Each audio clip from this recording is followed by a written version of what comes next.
Murat fiziksel yaparsan diagnostic cells will be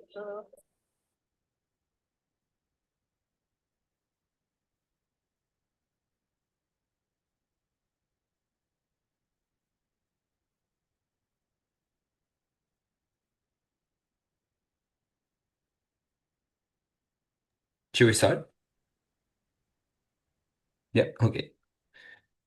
Hello, everyone, dear excellence, distinguished guests, friends, folks, family, tribe. Welcome to the maybe the most anticipated session of the Global Youth Climate Training Program. Today, we're here on session 2 on climate finance, and I'm with my co-moderator, Clarissa Salmon. Hi everyone, great to meet you all again. Really looking forward to today's session. Fred, could we have the next slide, please? So this is a reminder of our social media. As ever, make sure to tag us and to post about the session. We've loved reading everyone's reflections, so please do make the most of that. And then next slide, please. So I'm Clarissa, I'm moderating from the Oxford Net Zero side, and I'm here with Jen. Jen, do you want to do a quick intro? Yes, my name is Gennaro Godoy. I'm from Chile, part of the Global Youth Coalition, and heavily moderating this session. Awesome. Next slide, please.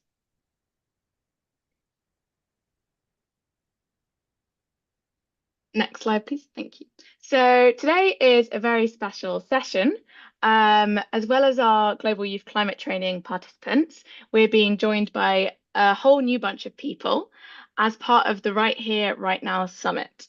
So the Right Here, Right Now Summit is held in partnership with UN Human Rights, the Right Here, Right Now Global Climate Alliance, the International Universities Climate Alliance, Oxford University, and co-host universities all around the world. And we are part of Oxford University's local program, which has been running for a week. The actual Right Here, Right Now Summit is a 24-hour rolling session, and it will start at 7 p.m. UTC tonight, and it will go until 8:30 UTC tomorrow. And we'd love you guys to join and get involved in some of the sessions. There's a whole range. So if you come away from today feeling really keen, we will be sharing the link. It's totally free to join. Yeah, there's a picture of the YouTube live stream on the screen now. I'll pass back to Jen to give more of an introduction to the session and the content. Yeah, just next slide, please. Just to give a little bit of context. And knowing that with less than 5 years for 2030, only 17% of the SDGs are on track, we're currently living a trajectory towards a world with an increase of 2.7 degrees in average, with 6 trillion US dollars in needs, and climate finance barely and questionably being achieved on 100 billion per year basis, and where a 300 billion per year commitment from all sources was made in COP29. And on top of all of that, only 2.4% of climate finance is being responsive to children and youth. This meaning only this amount we understand how it affects us. So this session cannot be more important. Standing on shoulders of giants and having the responsibility of carrying this world as future taxpayers. This session, we expect to learn understanding on climate finance outcomes coming from COP29 with the significance of the new collective quantified goal on climate finance, understanding the Standing Committee on Finance and its role in climate finance negotiations, and being able to articulate the connections between intergenerational equity, development, debt, and climate finance. So over to the next slide. So we're going to start with a welcome and our first speakers, as you can see in the agenda. So please over to the next slide.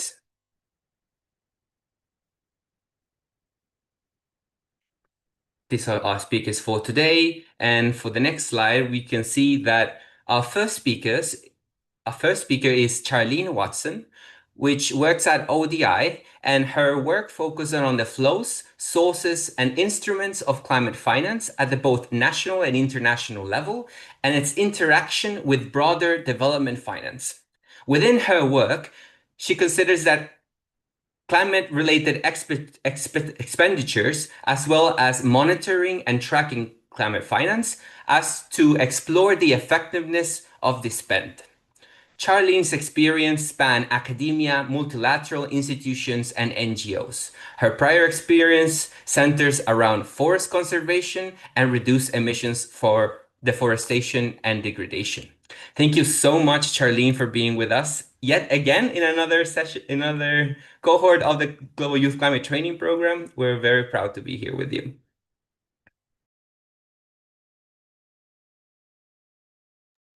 Thanks very much. Thank you very much for the introduction. I'm very happy to be with you all today.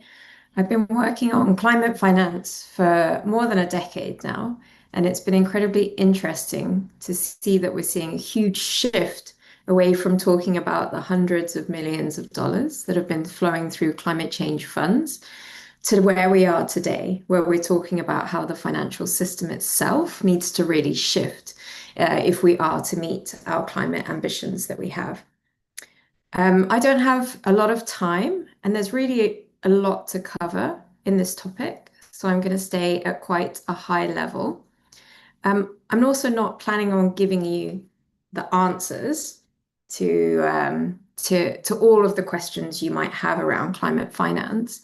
What I'd like to do is to encourage you a way of thinking about climate finance.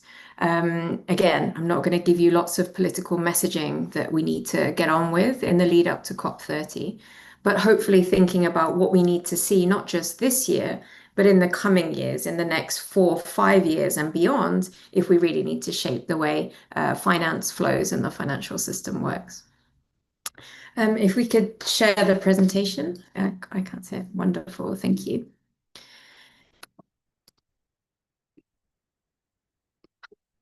So what I'm going to talk to you about today, I can try and move on to the next slide. Yeah, I'm going to speak about the NCQG decision. Is it any good? And Jen has already mentioned it. It's the new collective quantified goal on climate finance. I'll talk a little bit about Article 21C, what's happening this year and what's going to happen next. And then I'll finish on just what can we all do next as civil society. But first, on the next slide, thank you, I want to talk about what is climate finance. Fundamentally, there's no singly accepted definition of what is climate finance. And there has been a lot of work in this regard, so it's not that we haven't tried. In fact, there's been a lot of work in particular in the Standing Committee on Finance that I know Elena will talk to you about. This slide, I'm not intending that you read it in detail, but it just shows you this is the operational definition that was adopted by the Standing Committee on Finance at the end of last year. It's long, it's complicated, and the wording leaves a lot of room for interpretation. And this means what counts is not clear. It causes a lot of confusion, and different people have different interpretations of what counts. This graphic is 10 years old, so you can see we've been debating the same issues for a very long time. It cleverly illustrates different viewpoints. People count depending on where it's coming from, depending on where it's going, why is it being spent, and how concessional it is, so how much money has to be paid back at the end of the day. Climate finance, in particular as I use it, and often classically, is used to relate to the transfer of developed to developing countries in light of the historical responsibilities that developed countries have. It's therefore one way, these transfers, of embedding climate justice and equity into the discussion. But I would urge you all, when you're talking about climate finance, you need to be very clear about what you mean so that you're talking about the same thing that the person in front of you is talking about too.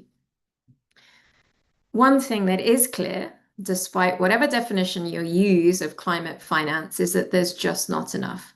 So we are definitively falling short of what we need to invest to transition to low emission, climate resilient futures. and there's not enough for developing countries to implement their NDCs, their NAPs, and so on and so forth. So moving on to the new collective quantified goal on climate finance.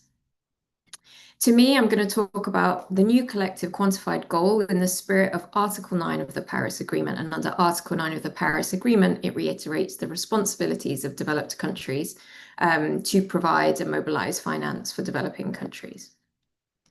Perhaps the most well-known part of climate finance was the commitment that was made in 2009 that was reaffirmed in the Paris Agreement in 2015, and that was the 100 billion to be provided and mobilized from developed to developing countries that should be met in 2020. The NCQG replaces that quantitative goal. It's the first official goal to be agreed under the Paris Agreement. And it was a long process of the last 3 years of discussion that culminated in a decision at COP last year in Azerbaijan. The $100 billion and 300 billion, which is the new quantum, as Jen has mentioned, comes from a wide variety of sources. And that in itself includes public, it includes private, it includes bilateral, multilateral, and alternative sources of finance. What we can learn from the experience of the 100 billion is that there were 3 major channels that counted, or efforts to count this, focused on. The first was the multilateral climate change funds that includes the Green Climate Fund, but also includes a number of other smaller funds. There was bilateral climate finance, so the climate finance that comes from developed countries' aid departments and overseas development assistance, and MDB climate finance. So the outflows from the MDBs that often originates from the paid-in capital that was made from developed countries. So the NCQG decision was a 5-page decision text, and already you can see this is much more elaborate than the line or 2 of text we had on that 100 billion goal. And that is in itself a success. But at the same time, 5 pages means there's an awful lot in there, and it's worth going to the decision to have a look what is in there. Here are some of the highlights. So the first highlight is that it was agreed that there would be at least 300 billion a year by 2035 for developing country parties, with developed countries parties taking the lead. Some analysis has suggested that this is merely business as usual growth and therefore doesn't necessarily reflect the urgency that we're facing, and it doesn't necessarily reflect what inflation would have looked like on top of that 100 billion. So this is not seen as a particularly ambitious quantum. It did, however, call on actors to enable the scale-up of finance to 1.3 billion for developing countries by 2035. So who, how, and what is going to enable that scaling is the key question on everyone's lips right now, and it provides much anticipation for a roadmap, which is called the Baku to Belém Roadmap to 1.3 billion, which is a report that the presidencies will need to publish towards the end of this year. One thing that we did see in the NCQG was references throughout to both adaptation and loss and damage. And although we did not get an adaptation or a loss and damage sub-goal that some people were very keenly pushing for, it is true that adaptation is now embedded in the NCQG, making a remark on how it needs to be dramatically scaled. It makes a link to the global goal on adaptation process. And for access to adaptation finance, it talks about programmatic and locally led approaches. The small island developing states and least developing countries did have their special circumstances mentioned, but they do not have a floor or a minimum allocation of the quantum. However, there was a commitment towards the tripling of the funds of the operating entities of the financial mechanism of the Paris Agreement. So this includes the Green Climate Fund, Adaptation Fund, the Global Environment Facility, Special Climate Change Fund, Least Developed Countries Funds, and the Fund for Responding to Loss and Damage. So the tripling of these outflows will take us from 1.8 billion in 2022 to 5.4 billion. And while these amounts are still relatively small, one can hope that the institutional capacity that will be built in these institutions to scale up those flows will last for a long time.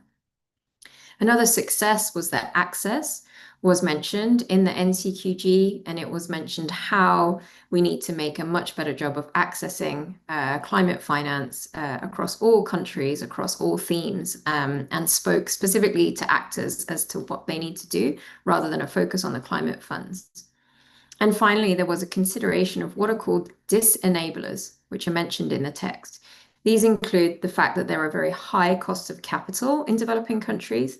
There's limited fiscal space because of sovereign indebtedness, and there's very high transaction costs, and there might be some conditionalities for accessing climate finance. So these are all great to mention, but taking forward the NCQG is going to be the harder part. So the NCQG decision is by no means perfect. We can look back, we can reflect on what we would have wanted to see, but at the same time, let's not look back for too long and let's focus on moving forward with the decision that we've got. So there remains work to be done going forward. I've mentioned the Baku to Belém roadmap. It will be, at the moment, it looks like the Brazilians will use the support of finance ministers to write this, which is very promising, but it's not going to be a negotiated outcome necessarily. And we're likely to see multilateral development bank reform, expanding the concessional and climate funds, country platforms and innovative instruments, and strengthening regulatory frameworks within that. The next thing to look forward to will be the first NCQG progress report that will be published in 2028. So already we need to be thinking about now, what are we going to measure? What is the baseline against we want to see progress for access to climate finance? So we really need to think about what are these terms that we've introduced, these disenablers, how are we going to measure progress? We need to start thinking about that now. And there will also be a special assessment of access in 2030, a review of the NCQG decision in 2030 as well, and we need to see an integration into the global stocktake process. So there's a lot of work to be done on the NCQG.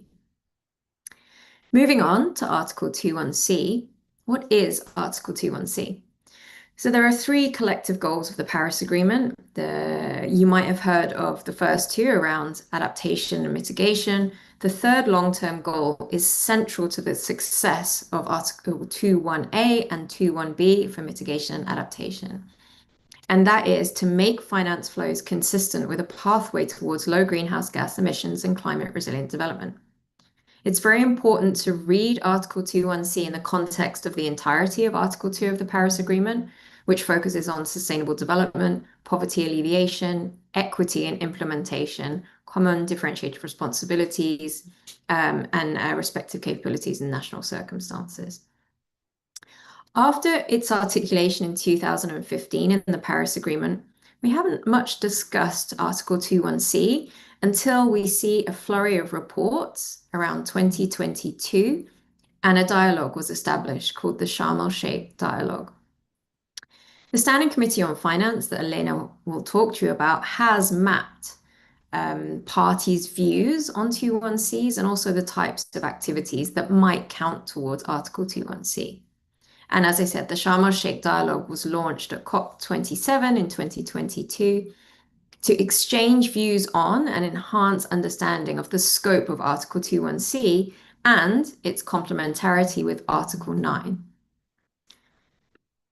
So what could Article 21C look like? The Standing Committee on Finance mapping of relevant information, the reports that have been conducted, and the biennial assessment and overview of climate finance flows are all relatively aligned in the way that they address Article 21C. They say that it goes across a wide variety of actions that are taken both public and private actors. It is within and it is outside of the financial sector. It is domestic, it is international, and there are many, many actors that will have relevance to Article 21C. So in that sense, there are some key characteristics that are emerging around the scope of Article 21C, even if there is no convergence in agreement. These are the need for 21C to be nationally led, integrated into sustainable development efforts. It needs to be focused on both mitigation and adaptation, and not only on mitigation, which it has historically been. And it needs to engage this diversity of public and private actors, but there is always a key role for governments. What there is less agreement on, for example, is if whether Article 21C is about scaling up flows for climate action, or if it's also about scaling down those flows that act in opposition to climate change action, for example, fossil fuel subsidies. There's also some that think Article 21C is more of a transparency exercise rather than something that needs to be implemented. The 21C workshops that we've seen have also put a spotlight on unintended consequences of the implementation, and so potential disruptive effects about changing the way that finance flows. So, for example, doing something in one geography, disclosing all your climate risks in one geography could influence the investment decisions that are being made in that country, and how will that then have a knock-on effect on the economy and the people that live there. So since there's no official scope, and there's also not been a lot of thinking from civil society, and few parties have proposed exactly what they want to see out of 21C, the 21C agenda may feel like it's a little bit stuck. This slide just shows some of the ideas from civil society, from ODI and other think tanks on the kind of buckets and categories we need to be thinking about. And this helps us see that Article 21C is already underway. And we can learn from some of the things that are happening. The EU has a sustainable finance disclosure regulation that requires financial institutions to disclose their metrics to help try and inform investors and prevent greenwashing. The Rwandan government have tax exemptions for off-grid solar power systems. Colombia has a carbon tax, boosting emissions reductions, but also creating revenues to spend on other environmental objectives. Internationally, we're looking at how sovereign debt is treated and how it's changing the way countries can invest in climate and other SDGs. And so there are many more things we need to look at. How is contract law affecting our climate action? What about rating agencies? What is their role in all of this? 2025 is an important year for Article 21C. The final two dialogues, the Sharm el-Sheikh dialogues, will finish in 2025. There will be a report that will be made at the end of the year back to the CMA7. And what happens next, whether we continue to have dialogues, whether we have an agenda item, whether we just relegate Article 21C to being in countries' NDCs, all of this will likely just help decide the speed and the implication of Article 21C and how fast we actually manage to shift our finance flows. So I'm going to finish by a little look forward. What can we do? Reflection is really important. And in particular, I think that NCQG is something that many of us have reflected on. It was a 3-year process. It was incredibly difficult. And many people are disappointed or happy at different pieces of a very long decision text. It's important to think about how that goal was created the way it was and reflect on that. But at the same time, we don't want to get into a habit of only looking backwards, and the climate finance community sometimes has a habit of reporting everything that's bad about the way we're doing climate finance and not necessarily proposing the solutions of how to move forward. So I would urge you to think about this vision and looking forward. How do we improve? How do we move forward from the NCQG decision? How do we move forward with 21C and have this vision that's longer than the next COP cycle? I would urge you as well to think holistically. There are actors in the multilateral system that might need to be more comfortable with the way that finance system works and the way that interacts with the real economy. There are different modalities and different structures that really can be put to work, including those that may never be tracked or monitored within the multilateral system. But nonetheless, we need to send these strong signals so that we do embed the pursuit of adaptation and resilience and mitigation in the breadth of actors and institutions, without necessarily being able to track it in our system, but making sure it delivers the transition that we need. We also need to think holistically. We need a new and functioning system in the long term, creating the value and livelihoods in a transition world. We need to be informed.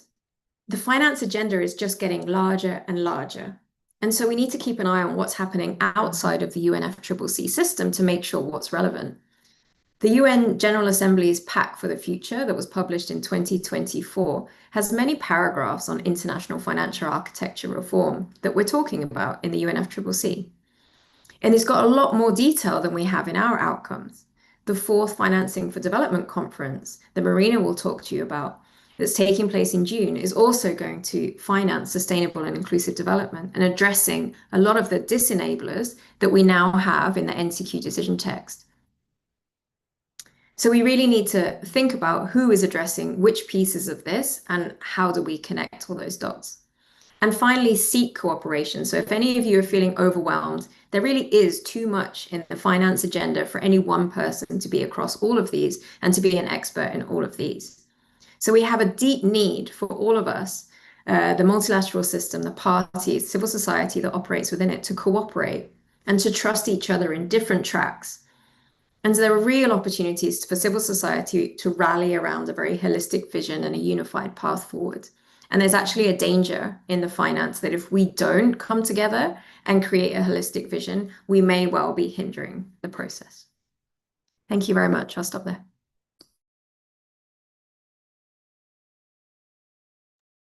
Thank you so much, Charlene, for that really great presentation and all the detail.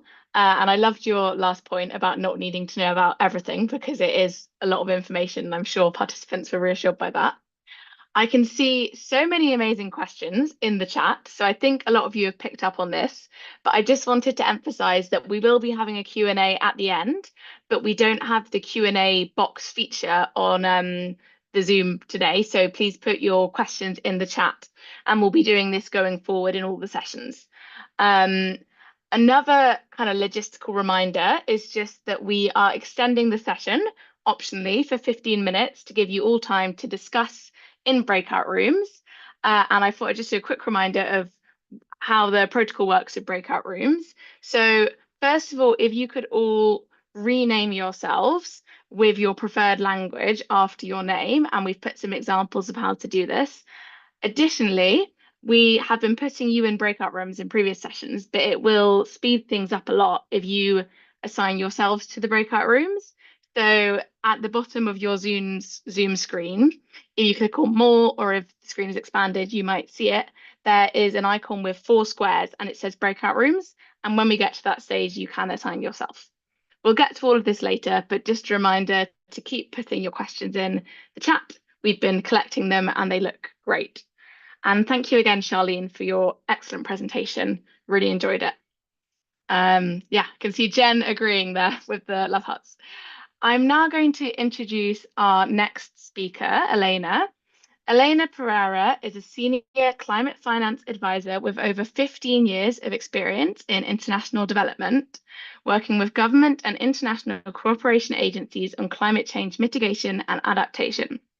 She is the lead climate finance negotiator for Honduras and the AILAC under the UNFCCC, and she's previously led the G77 and China on finance negotiations. Last year, she led the AILAC as group chair, and she's currently a member of the board of the Fund for Responding to Loss and Damage and a member of the Standing Committee on Finance, representing GRULAC, contributing to pivotal climate finance negotiations. And sorry if I stumbled over some of those acronyms. We're super excited to have you, Elena, and I'll hand over to you to give your presentation. Thank you.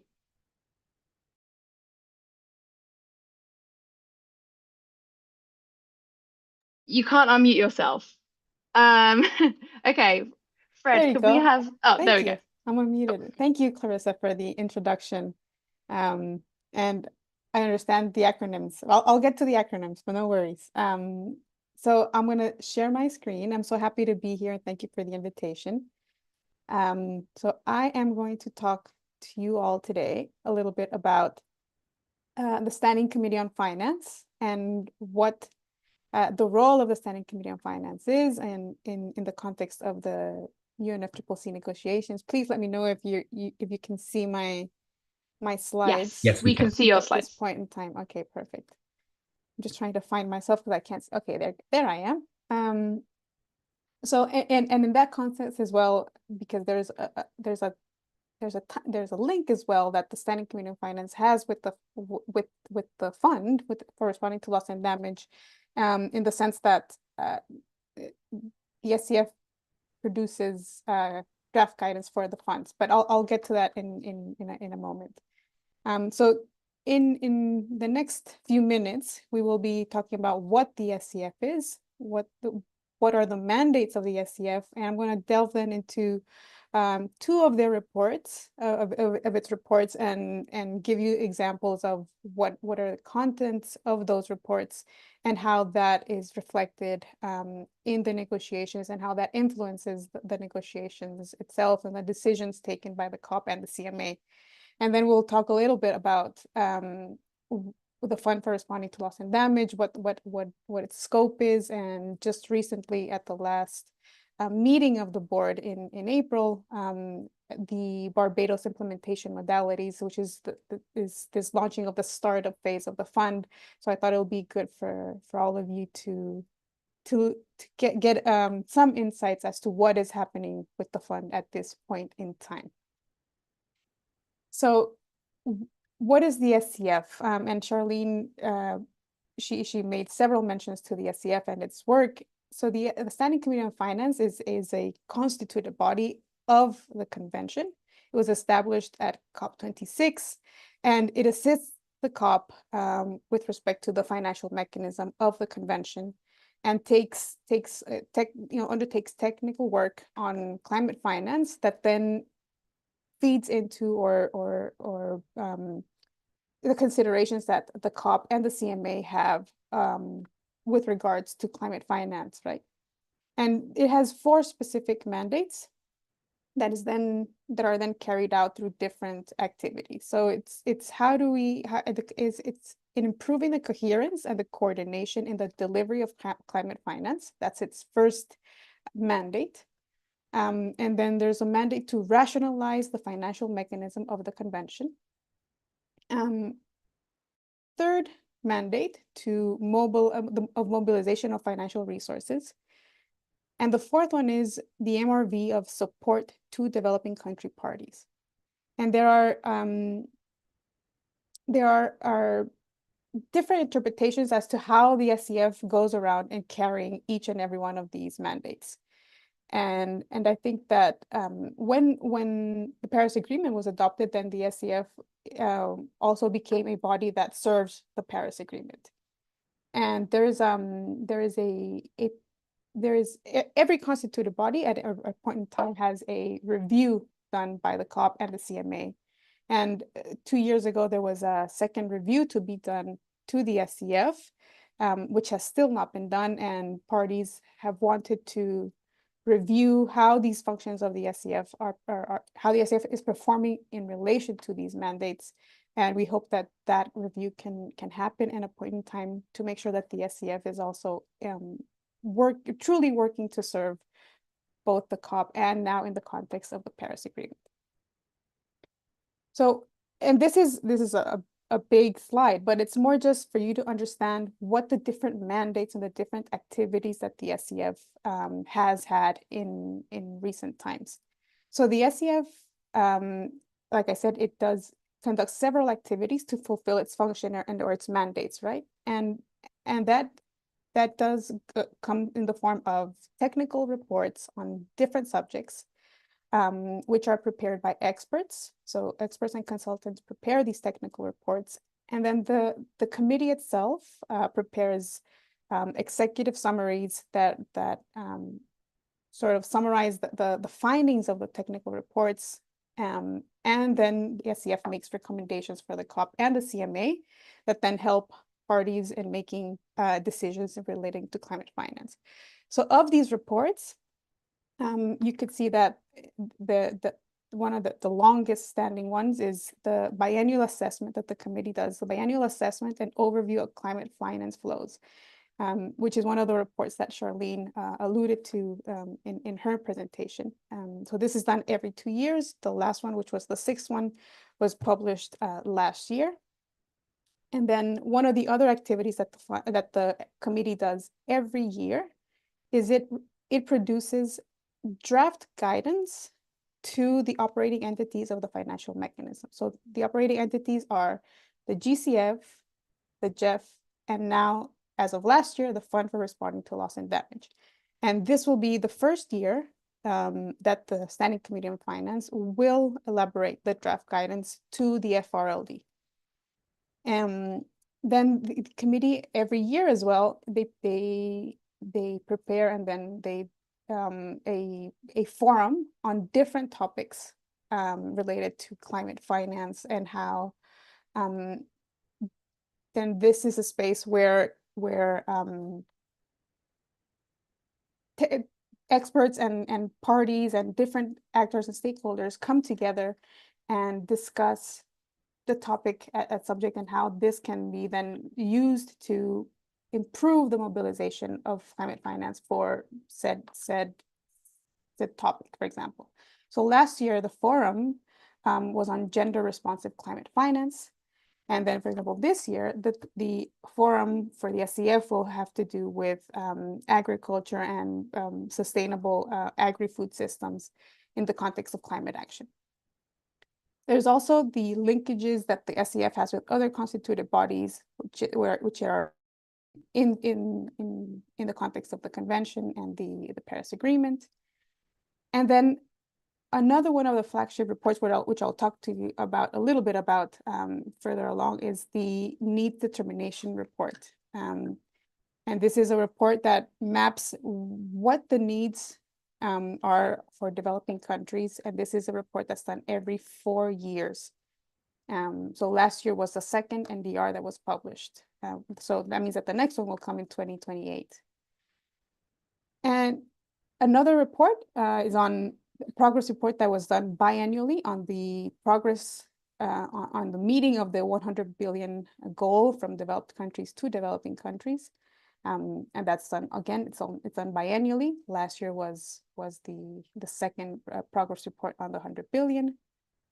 The SCF has also done work on definition of climate finance, because this is a topic that for many countries has been repeatedly brought up at the COP and the CMA level, that there has to be a common understanding of what climate finance is. And I think Charlene alluded, brilliantly mentioned the fact that there is no commonly agreed definition of climate finance, but the SCF, in the context of its work with the biennial assessment, has had to produce or come up with an operational definition of climate finance.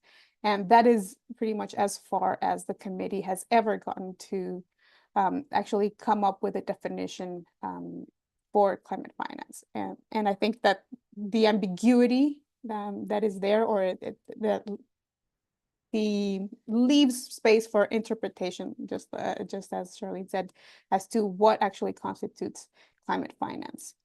The committee as well has done work on different types of work in different throughout the last years on what is Article 21C, the mapping of different interpretations of 21C, and other reports that have to do with, for example, the commitment that developed country parties made in Glasgow to double the adaptation finance by 2025. So the SCF has also done work in that respect. And then right there at the top, we'll see that in 2028, there will be a report, a progress report on the delivery of the NCQG, which will be the first report in 2028. And this is a report that I think we'll have to learn from the experiences of the $100 billion report, as well as what is currently mapped and how it's reflected in the biennial assessment and overview of climate finance flows. And then the key thing is that report has to cover all aspects of the NCQG decision. So that includes the roadmap, that includes the 300 billion, that includes the 1.3 trillion, that includes all of it, including how does that relate to access, right? So yeah, the committee does a lot of work. So now I'm going to talk to you about some of the reports. So for example, the biennial assessment, and these are very rich reports, and I invite all of you to, if you can read the technical reports and then the executive summaries, I think it's very important that we all get to do that, because there is so much richness of information, and it really does help improve the decisions that the parties take at one point in time or another. So for example, the sixth biennial assessment, one of the key findings was that in 2021 and 2022, the global climate flows increased by 63% compared to the previous biennial period, so from 2019 to 2020. And it reached an average of $1.3 trillion per year. And now I want to highlight here that it is 1.3 trillion, and it can be confused with the 1.3 trillion in the NCQG decision. And there is a difference, right? Because this is an overview of global climate flows. And that means all flows from developed to developing, developing to developing, north, south, south, south. It's all flows. And that is 1.3 trillion globally. The difference between that and the NCQG 1.3 trillion is the call to mobilize or to scale up financing for developing countries of 1.3 trillion per year. So it's just a highlight that there's a difference in what each of those numbers actually means. And this increase for in the last BA was particularly driven by an increase in investment in mitigation sectors like sustainable transport, and clean energy systems, and buildings and infrastructure. And then what happens is that these reports, and I'm not going to go through necessarily all of the findings, but these findings then are reflected in one way or another in the decisions that parties take. So if we see that one of the findings says that around 75% of flows are concentrated in Eastern Asia, Northern and Western Europe, North America, that accounts for the majority of global climate finance. So of those 1.3 trillion, 75% is concentrated in those regions, which then this just helps to build the narrative when the NCQG decision comes along and we say, okay, only 25% then flows to Africa, Asia, Europe, Latin America, the Caribbean, etc. So that's where we see the disbalance in climate flows, and why developing countries push so hard in the NCQG decision to say, yes, there is finance flowing, but it's not flowing in the direction that we want it to go. It's not flowing to the global south. And that's where we then tackle, or we try to tackle through the decisions, the disenablers of why those flows aren't flowing to these regions. And then another key feature, key finding that was in the report was, the UNFCCC funds, so the GCF, the GEF, Adaptation Fund, and other multilateral climate funds in 2021 and 2022, respectively, they 4.1 billion flowed through the UNFCCC funds, another 3.3 flowed through the other multilateral climate funds, and that is just also flows that are tending to increase in the context of in time, right? And then as well, we have figures for the MDBs, so 50.7 billion in 2021 and 60.7 in 2022, respectively, going to developing and emerging economies. So these are just trends that are then taken by parties to then make sure that these are somehow reflected in how flows should start to, or how the parties have to start tackling in unlocking these finances. And the roles of the MDBs has been consistently brought up in the context of the international reform of international financial architecture, right? And we'll see this in this next slide, when we see that of all the flows coming from developed to developing countries, what this graph basically shows is that in the bilateral sphere or through bilateral channels, most of that is primarily done through grants. Yeah, we see bilateral working mostly through grants, and we see that through 66% for adaptation, 53% of that for mitigation, 74% through cross-cutting issues. And then when we look at the flows through MDBs are primarily done through loans. So it's 81% for adaptation, 72% for mitigation, and 96% loans for cross-cutting issues. So when we look at that in the context of developing countries who are having to take on all of these loans at non-concessional loans, is then how does that feed into these disenablers that we are facing as developing countries in the context of low fiscal space, highly indebted countries, and then is that fed into the conversation overall of 21C, and how do we continue to push for the reform of the international financial architecture, because we see that most of the flows are done in these multilateral spheres. Another element that is also mapped in the BA, and I would be remiss not to mention this because my good friend Charlene has done a lot of work on 21C in the context of the BA and mapping this information in the context of the BA.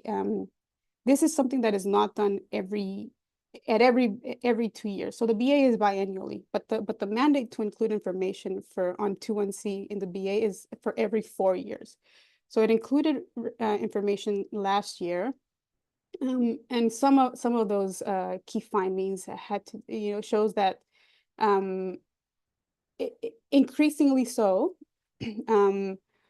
over 100 jurisdictions or by public authorities. So policy and regulatory measures were put in place in over 100 jurisdictions, by countries, by central banks, by financial regulators. And we've been seeing this as an increase in tendency increase, definitely compared to 2020, over a 40% increase. So these are mappings that have been done. And then what does it say? So it also says that there's also been a sustained growth in private sector engagement, and that has been observed through climate risk disclosure and the adoption of net zero commitments by private sector, transition plans, financing targets, and other sustainable finance policies and principles have also been observed.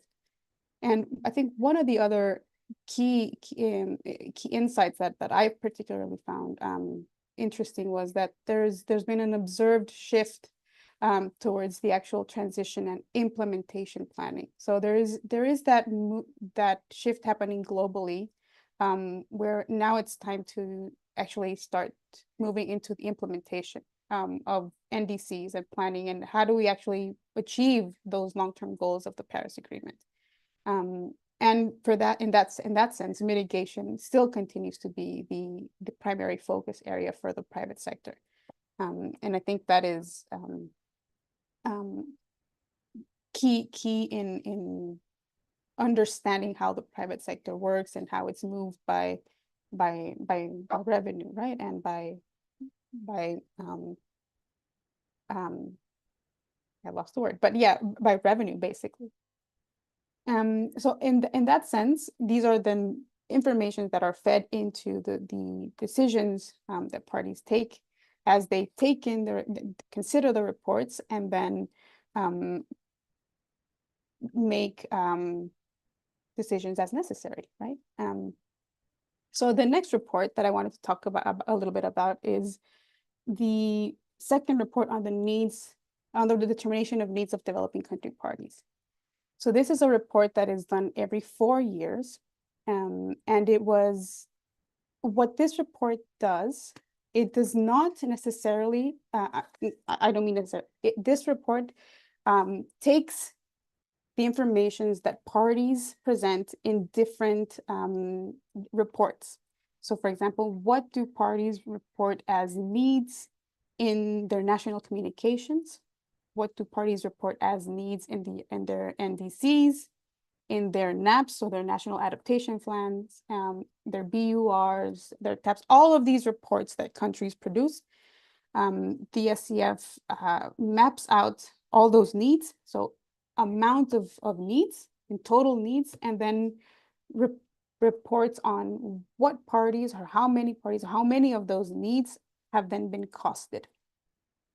And in this last NDR2, it was of all the 100, I think it was 130 something developing country parties whose needs were analyzed, not only 98 parties had included costed needs in their NDCs, and this is specifically to their NDCs. And why is this important? Because this is the figure that we all knew was going to feed into the NCQG decision. So there's a paragraph in the NCQG decision that refers to this number. It says $5.1 to $6.8 trillion as needs determined by developing country parties. And that paragraph is there in the NCQG decision. So what that means is, if we annualize that number, and that is a need by 2030. I forgot to add that in, but those are numbers by 2030. In an annualized, that is 445 to 584 billion per year. Now, why is this important?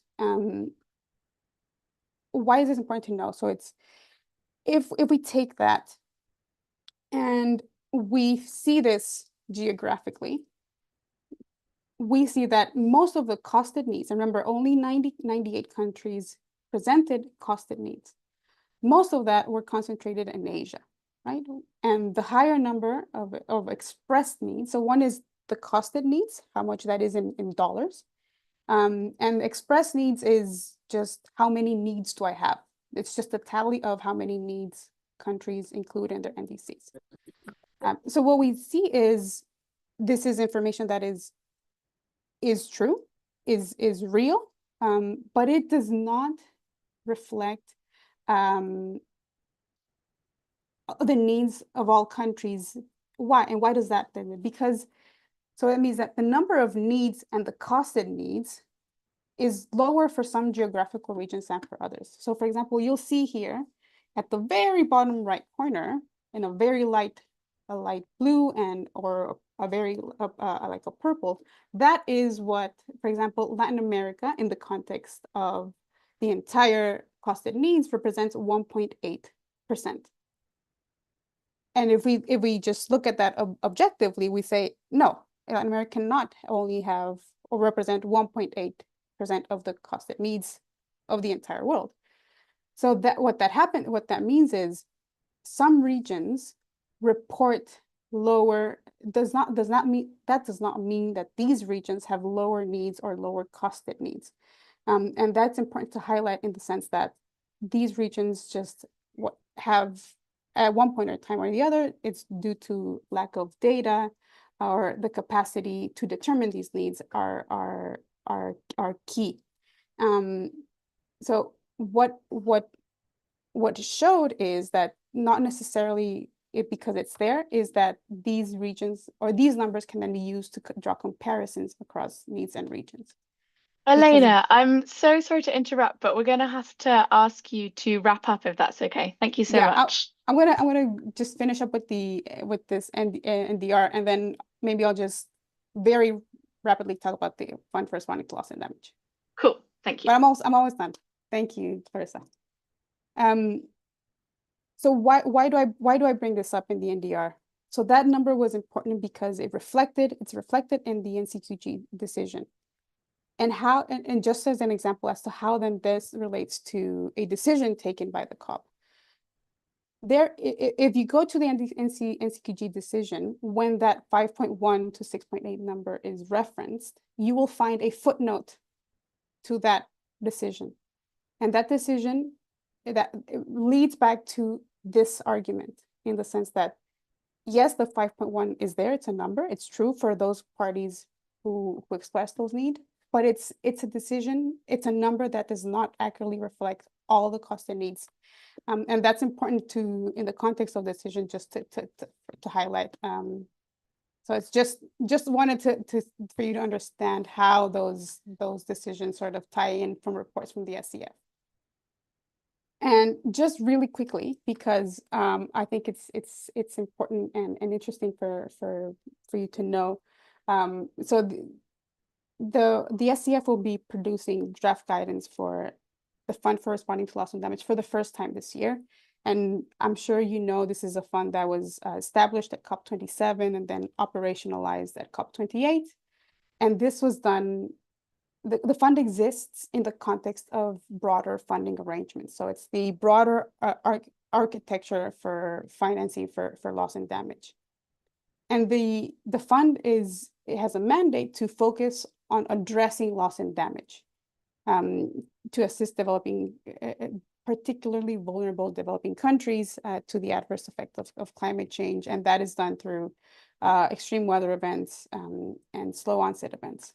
But more specifically, just as a broad scope, what the fund will do is it'll try to focus on financing for climate-related emergencies, such as sea level rise, displacement, relocation, migration. And it's a fund that is built as well or created to fill those gaps that are not there in the current landscape of institutions, right? So what is the broader loss and damage architecture not financing? And that is the gap that the FRLD is in principle trying to fill in. And that will include financing for economic and non-economic loss and damage that is complementary to humanitarian actions after extreme weather events, and that includes recovery, reconstruction, rehabilitation, and financing for slow onset events. Now, specifically, just as a quick mention, so the fund is starting to become operationalized. In this startup phase, which is going to set the ground and the lessons learned for the long-term operation of the fund, it established the Barbados implementation modalities, which is the startup phase that will finance this first set of interventions for these 2 years, so 2025, 2026, for a total of $250 million. So the BIM, which is its acronym, will finance activities that represent the full scope of the fund. So what I mentioned in the previous slide, which is the scope of the fund, will be representative of all the types of activities, and it has to ensure balanced representation of geographies, proposals that are bottom-up, country-led, and country-owned. And the proposals will have to range between $5 to $20 million. Countries will have to designate a national authority or a focal point, and a call for proposals will be coming later on this year.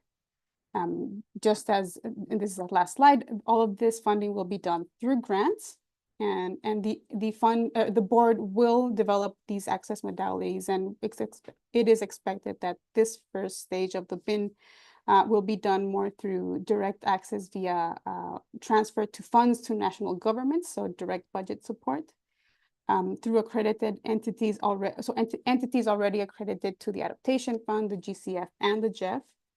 And there's a resource allocation system that has to be developed and incorporating all elements of the paragraph in the governing decision, and that includes a 50% minimum allocation floor for SIDS and LDCs.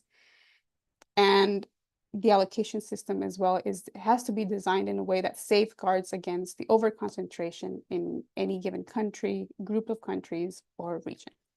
I'm sorry that it was very sped up at the end, but I thought that it was really important for me to share Thank you this so much, information because Elena, there's for so much expectation. on the Yeah. fund. Exactly. Thank you so much for all those nuances. And I think that you also responded to some of the questions that were posted in the chat. So we're going to review that. And well, thank you so much for your amazing work, both at negotiations, but also now supporting meaningful youth engagement in these processes. So we're going to go to the next speaker. We are a little bit bad on the time, but the next speaker is Marina Giao. She has been involved in YOUNGO, the Children and Youth Constituency of the United Nations Framework Convention on Climate Change, for about 2 years, and she currently leads the Finance and Markets Working Group. She has previously been a board member of the SOS Amazonia Fund, a national coordinator for Climate Live, and co-founded an intersectional climate education initiative. Thank you so much, Marina, for being here. Hello, everyone. Thank you for having me. Hope you can hear me. And I'm gonna share my screen. And let me know if I'm speaking too fast. I know I have interpretation. Thank you all for being here. So we already had amazing presenters sharing a lot of details on what was already decided, on some nuances on the negotiations, and on all the framework convention and all the all the mechanisms that we have around climate finance.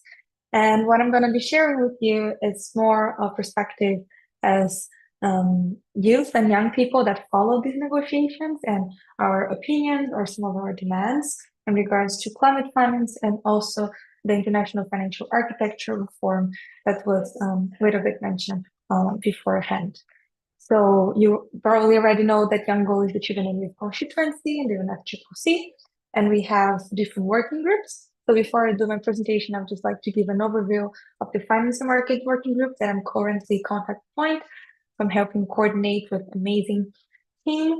So we follow our UNFCCC negotiation items related to climate finance and also carbon markets. So if you're interested in that, I'm not going to be focusing on this in my presentation, but we also follow that. And not only following the negotiations, but also submitting inputs that reflect youth priorities and interest in the negotiations. And we do some capacity building sessions related to this topic, so we can also foster our engagement in this space. And understanding, I think with the presentation, you could grasp that part, that UNFCCC is not alone, is not in a vacuum. There are a lot of other things that relates to finance, to climate finance, to development finance, that are interlinked with what we're negotiating in UNFCCC. So we're also engaging in these other forums. And that is why we are divided in different subgroups. The Article 2.1c, International Financial Architecture Reform subgroup, another one for the ICF and for the climate funds, another one for Article 6, another one for the Baku to Berlin roadmap and the NCQG, and then adaptation finance. And we have also functional subgroups that we can get to know more if you want to enter the working group. But we're short on time, so I'll go directly on the point. My idea here is to share a bit of our demands on what's happening in the UNFCCC. So following up the NCQG, and now that we have this 1.3 trillion Baku to Berlin roadmap, I think it was interesting because when we were negotiating the NCQG, we had different options of tax, and different options of tax before getting to Baku, it was guaranteeing, or was at least mentioning, children and youth, and like as rights that we have to receive finance together with other groups, with indigenous people, with women, and with migrants and with local communities. So we have this right to receive the finance. And then in the final decision of the NCPG, it ended up being that we would receive an extension of benefits. It was such a weird language and nobody exactly know what that means. So just to give an overview of exactly how children are considered in these negotiations, we're not considered at all. So our key demands, and understanding that the NCPG is such an important decision that was very controversial and it was not what we were expecting, and following up to this roadmap, we want to make sure that public funding remains the core of climate finance, so that especially for adaptation and loss and damage, as Elena mentioned for you, that the funding to respond to loss and damage will be mostly operationalized through grants. That's very important, because if we have loans for adaptation and loss and damage, imagine the countries that are most affected by climate change. They receive these funds and then they just increase their debt, and this will not facilitate any of the mitigation and then confronting climate change.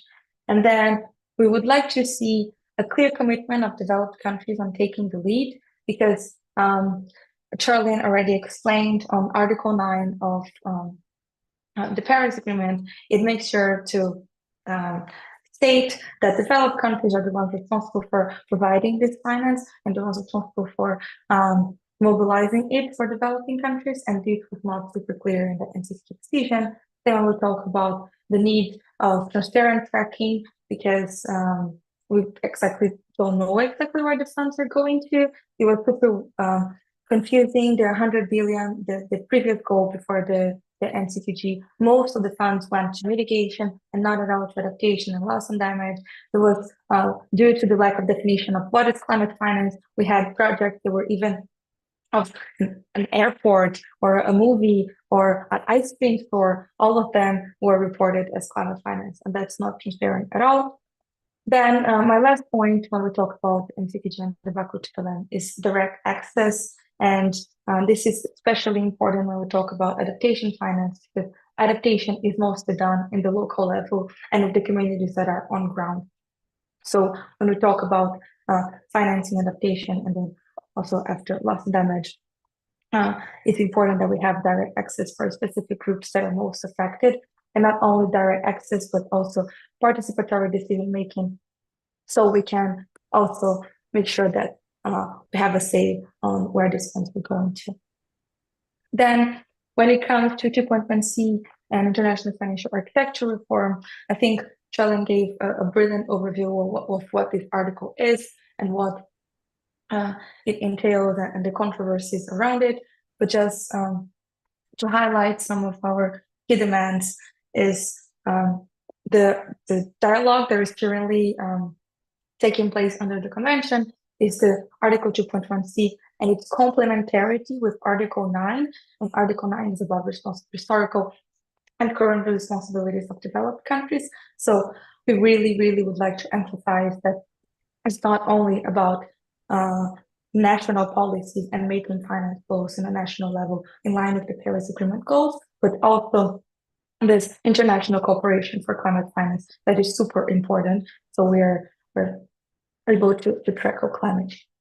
And then the Article 2.1c, it talks about all finance flows, and of course it includes the private finance in the private sector, but we'd like to highlight that it's important that this does not dilute the responsibility of developed parties or of Annex 1 parties in providing climate finance. We're going to need the private sector, but we're going to need them complementing and in parts that, especially when we talk about grants and when we talk about adaptation and loss and damage, it's important that we have public finance there.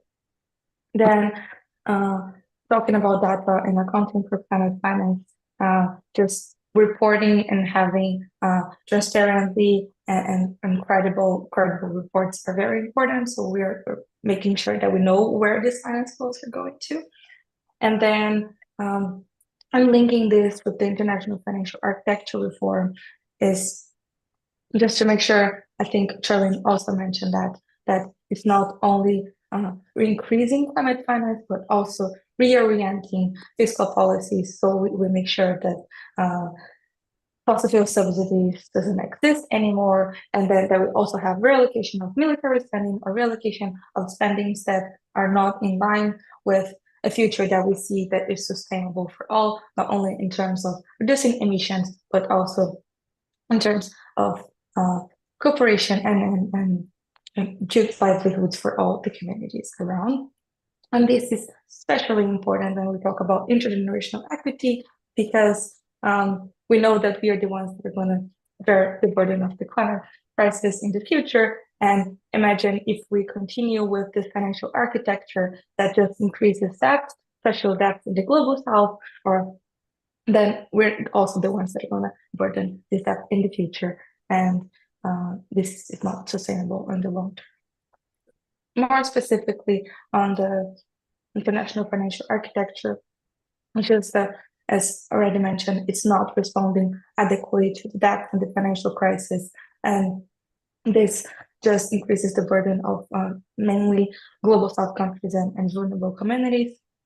And then when we talk about development and talking about guaranteeing basic or rights or basic development levels, we see and we know that there are some countries that still need to develop, but they cannot do so in the same way that it happened in the Industrial Revolution. And for that, we need international cooperation for both with finance, with technology, with capacity building, and the current IFA architecture does not allow that to happen in a sustainable way. Then, in talking about the financial architecture, it was already mentioned that one of the most important finance conference that is happening this year is the 4th International Conference on Financing for Development that is happening in Seville in June. And this is a very important conference that the last one happened 10 years ago in Addis Ababa, and it's a conference that it talks about financing for development. As I said, there are some countries that still need to develop, but in a specific context this year, because we are in the middle of the climate crisis and we are completely lacking funding and lacking action to achieve the SDGs, that is the Sustainable Development Goals. So, I'm sorry. And so it's very important that this conference also considers climate finance and it considers the debt crisis that global south countries are in. And this quote is from one of the reports that was out from this conference, that amid successive crises, disasters, climate, and other shocks, solving that challenges has become one of the greatest obstacles to realizing sustainable development. So it is already acknowledged that, sorry, I'm a bit sick, but I'm trying to continue. It's already acknowledged that that is preventing countries from developing. So this conference needs to, leaders that will gather there, they need to commit to clear policies and strategies so we tackle the debt crisis and it's not increased anymore. And this will also send political signals. So the roadmap will not increase debt when providing climate finance, because it cannot be considered climate finance any mechanism that would just continue putting global south countries and vulnerable communities in a worse situation than we were before. To finalize my presentation, I wanted to just wrap up with some data and some final messages when talking about debt and intergenerational justice and equity. That 93% of climate vulnerable countries are already or in debt distress, and this includes that more than 3 billion people are already living in countries that spend more in debt than in basic services, including health and education. And this is important when we talk about basic rights. And what we call for is that we have transparent reporting on concessionality levels, and we also have reallocation of harmful subsidies. We have stronger rules for Paris-aligned private finance. As I mentioned, we need private finance, but they cannot substitute public finance, and they need to be aligned with the Paris Agreement. And that loans and private finance approach cannot be counted as climate finance. Then to finalize, my final message would be that non-debt inducing climate finance is essential to ensure intergenerational justice, because we are the ones that are going to bear the cost of this crisis, not only in ecological and in emissions level, but also in development and in basic economic conditions. So this is very important when we tackle the climate crisis, that we also track that distress. I think that was it. Sorry for my allergies, but I hope you could follow my presentation. And I'm looking forward to having more youth engaged in this space. I'm happy to answer any questions. Wonderful presentation, Marina. Thank you so much for this insights on the youth's positions on the current climate finance negotiations. And thank you to all the speakers and the people have been engaging in the chat. I've been reading a lot of it. It's amazing. Specifically, thank you, Charlene, for responding to almost 90% of the questions so avidly in the chat.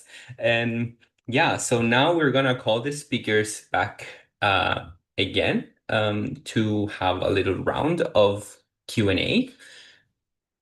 So if we can add them a spotlight, it's possible. Perfect. And I think I'll start, and we're trying to group a lot of these questions. So let's maybe start one from, or like two questions combined for Charlene. People in the chat also wants to know, why is it hard to define climate finance? What are the nuances on this hard negotiation that is going on and continues to go on? And considering the current rate of grants versus loan and CBDRC, so yeah, you maybe will explain that acronym. How can more concessional finance be mobilized? Is there like other partnerships like the Just Energy Transition partnerships that play a role, or the Tropical Forest Finance Facility? How is it different? And what would be like an ideal model that truly centers justice for society? Hope that question isn't too mixed together. So there's a lot of really amazing questions in the chat, and I am trying to kind of answer some of them, but I think it's great that you guys are all thinking. And I would urge you all to think about what would be the answers to your own questions and where do they lead you to another question. There aren't necessarily the answers out there either. So really think about how can you come up with the solutions. These are all excellent questions. And what would a solution be, and how could you see it being implemented? Would it be accepted across 100+ countries, and why not? Which of them would have different incentives to go for it versus not go for it? Because the multilateral system is not, oh, well, that's right, let's just go for it. It doesn't work like that. There's a lot of interests that are at play here. And that's why the NCQG decision is 5 pages and kind of goes a little bit all over the place once you start looking at it. And why is it hard to define? Because yes, there are different motivations. So, in order to get a really big number, there will be countries that say, well, we want to include private finance mobilization. So they will try, they can use a small amount of public money to leverage a large amount of private finance, and therefore we can have a bigger goal, but then it will have to include different things. But then there will be other countries that will say, well, I just need public finance because I want it more for grants, because I have a majority of adaptation that doesn't have a revenue stream attached to it, and therefore I need more of this. So for me, this is climate finance. And then you have this meeting of the middle where you can't find an agreement. And the best we can do is to find this much broader and looser language. And again, I grew up in the UK. I live in Switzerland. Should I get climate finance to work on some of these issues? Probably not, but some countries might count it as climate finance for the research that they do. And these are very difficult questions. And so, once you start reading it, and the slides have the link to that paper from 2010. Once you start looking into it, have a think about what is your decision making on who is it going to and what form, and then speak to your neighbor and see if they agree with you, because they probably don't. And then imagine that at another scale. It is really, really difficult. But I would say that we have managed to get through the last 10 years, and Elena has showed you how climate finance is increasing, even though it's not perfect. Without a definition, we have still managed to make progress. So I'm not saying that we shouldn't seek a definition and try and seek convergence, but I'm saying that it shouldn't slow us down in trying to take action.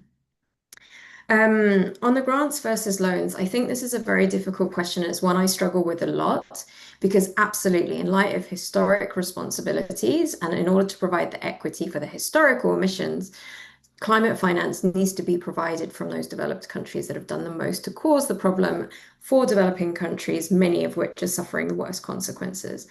And a lot of those actions, a lot of that finance can be provided as grants or highly concessional loans for them to take their action. We need to scale up that component.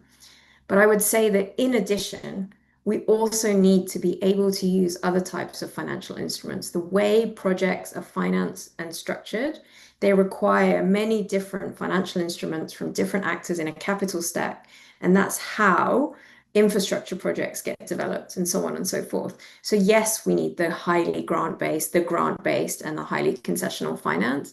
But maybe, just maybe, there might be a role, and it might not be under climate finance proper. It might be in the roadmap, or it might be beyond the 1.3 trillion in the 5.8 trillion of needs that developing countries had in the needs determination report that Elena mentioned. So there are different roles for different types of finance. And one thing we as a community need to do is to get better at saying what we're talking about. So we might say for that highly public part, I really want to see a grant, but I'm actually more happy to see over here a guarantee working.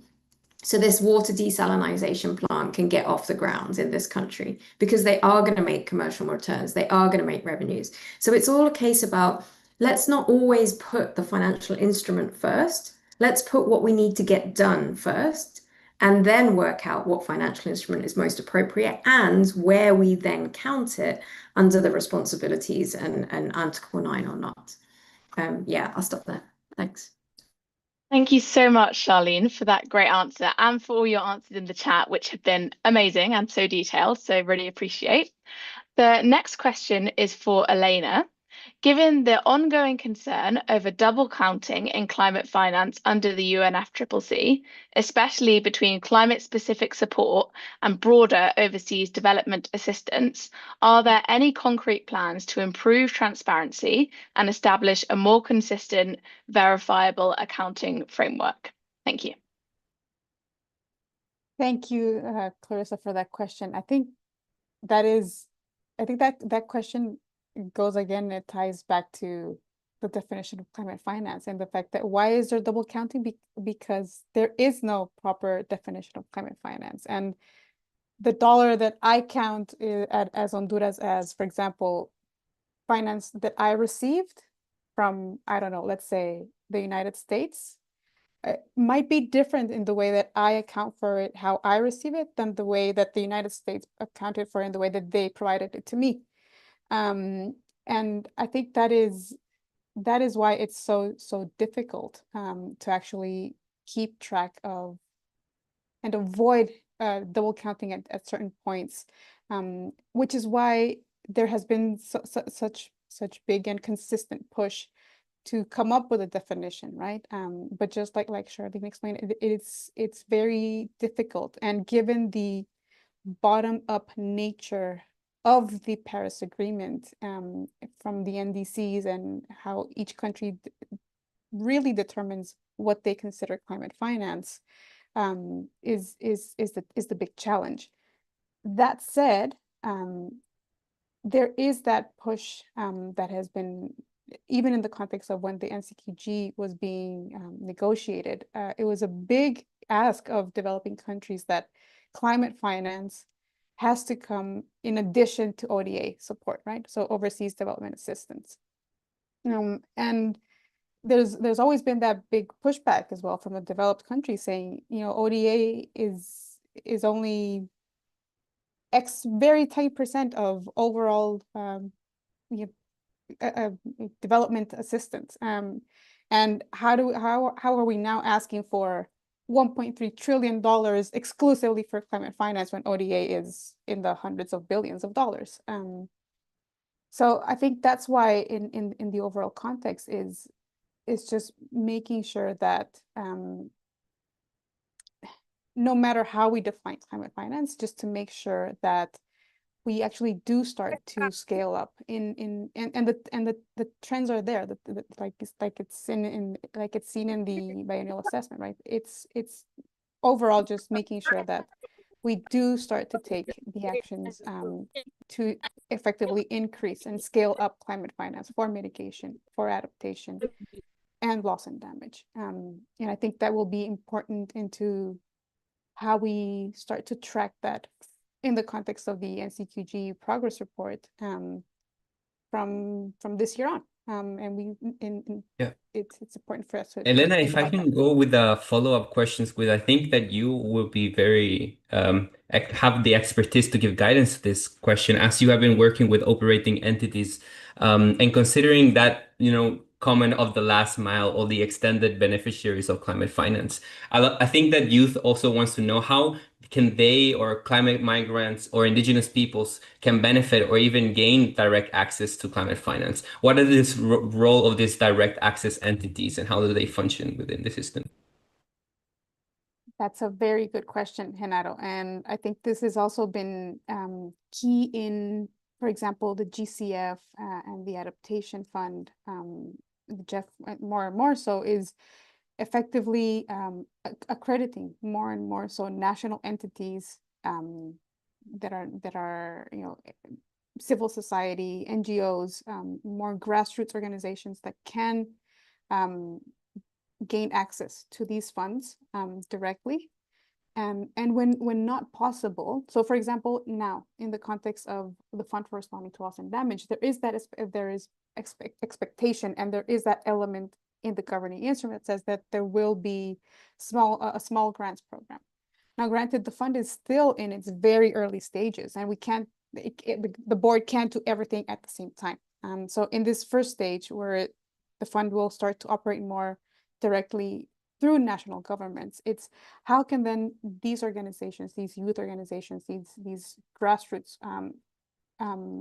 sort of work together with the national governments at this point in time to build that relationship as to, okay, these communities are facing impacts. How can then we as a country, in the context of the proposals that will come nationally, feed into a broader national bottom-up led proposal that will be presented to the FRLD board or to the GCF? I think that's very important for developing countries to really start to have that relationship between the national, the subnational, with civil society, with these communities, so that they can start to feed into the proposals and the pipeline of projects. Because ultimately, it's the NDA, so these national designated authorities with the country, that have to give the okay to every project, or have to give the non-objection, right, to present a project to any of these funds. So that, I think, is key to happen. Yeah, thank you so much for your detailed answer. And I think we have time for one final question to Marina. So while youth are often included in climate spaces to represent future generations, their actual influence in high-level negotiations, especially around climate finance, can remain limited. In your view, how can youth move beyond symbolic participation and meaningfully shape financing decisions, particularly to ensure that climate finance mechanisms are inclusive, equitable, and address the needs of the most affected communities? And we also had a question around how can intergenerational equity best be measured and what metrics might be used. So happy for you to go on either of those. The 100 billion question. It's just if we could answer that, I think it would be all good. Working on that. Yeah, trying to get there.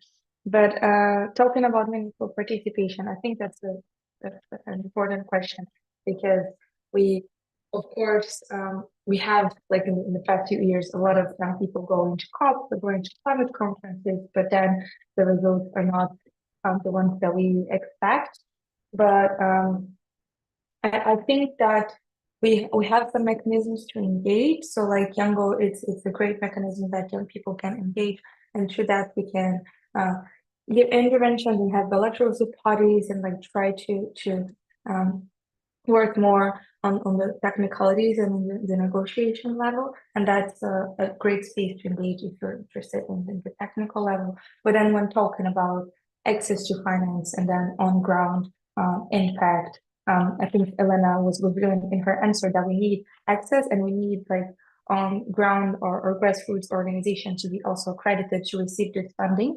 And if these organizations are not accredited and if these organizations will have the right papers or the registration to receive this funding, at least the big organizations can support and can serve as this bridge between the fund that comes from the international fund to the local level. It's super important that this access is done to the local level. It gets to the local level because you cannot just stay in these national banks or in these big organizations without reaching communities. We know that talking about youth. Some of us, I came from Fridays for Future, so a grassroots movement. In Brazil, we were not registered, until today. Some of the local chapters, we have some partnerships with other organizations that when we have to receive funding, we partner with them, and then they do that with us, and that's a great model that can be replicated when talking about funding youth projects. I think that's something interesting, but it's definitely a challenge. And in talking about measuring intergenerational equity, I think that having policies that take into account future generations is already that really takes into account future generations, and it's something that would be interesting because in measuring that, it's measuring that future generations will have the right to live and they will have the right to access natural resources, that will have the right to live in stable economies. So I think we can also try to work on that. Jen is leading amazing research on intergenerational equity and justice. And but I would just say my answer would be that we have policies that we plan our societies. So in the future, we can still have people that live with the basic needs and our own basically, so they can thrive in a sustainable society, I would say. Thank you so much for your answer. Jen, did you want to come in? No, I just want to say thank you so much. And I think that those two answers really leaves us with a message of like radical collaboration is the only way that we're managed to make these spaces accessible for everyone, and also that not everyone needs to be at these conferences or these negotiation rooms. There's so much work that needs to be done on ground, and we need to work together to create those bridges from all the ecosystem. And yeah, we're definitely gonna continue working on how do we measure the responsiveness, because of course financing all the SDGs are going to help us, but then how do we measure how does this affect us?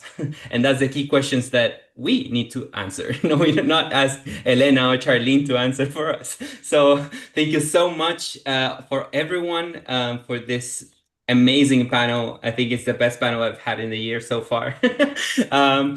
So now we're going to go to the next parts. Maybe Clarissa, do you want to announce? Yeah, sure. Fred, could you pull up the slide deck if that's okay? We're going to go shortly into breakout rooms, but first we just have a few logistical reminders. As always, the main one being please join the Slack. This session has been so interactive. We've absolutely loved all the comments and everything in the chat, but there'll be so much more of that on Slack, and we'll be sharing lots of links and opportunities. So please join the Slack. And then, yeah, getting into our breakout rooms. So hopefully everyone has now renamed themselves for the language they'd like to join. Fred will launch the breakout rooms shortly, and we've got some prompt questions for you here, which I'll read out. The first one is, think of an institution that is relevant to climate finance. It can be an IGO, a ministry, or